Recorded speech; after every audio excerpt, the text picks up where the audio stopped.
Bonjour à tous, aujourd'hui notre sélection est une émission de France Culture sur la grippe aviaire qui pourrait bien devenir la prochaine pandémie.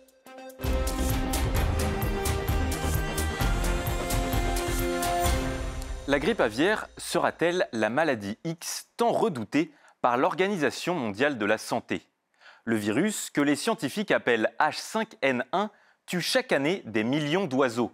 Chez l'homme, il contamine peu, mais le taux de mortalité est élevé. Entre janvier 2003 et mars 2024, 888 cas de malades ont été rapportés à l'OMS, dont la moitié a conduit à la mort du patient.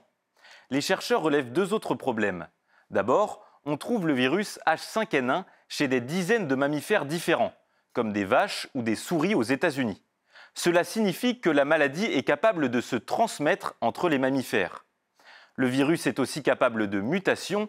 Un patient mexicain est mort en avril infecté par le H5N2, une version mutée du H5N1.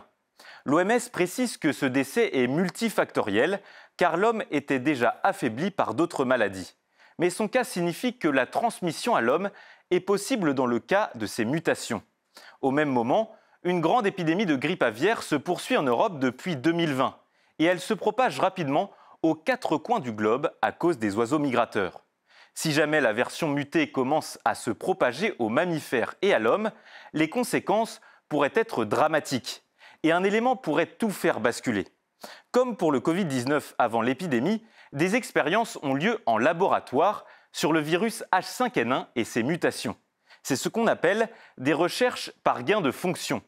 Elles permettent de modifier les virus pour aider la recherche, mais présentent un risque si jamais le virus s'échappe dans une version mutée dangereuse. Une crainte portée par le docteur Robert Redfield, ancien directeur du Centre de contrôle des maladies aux États-Unis.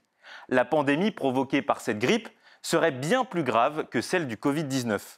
Il explique aussi qu'en modifiant 5 acides aminés, on peut rendre le virus H5N1 hautement pathogène pour l'homme.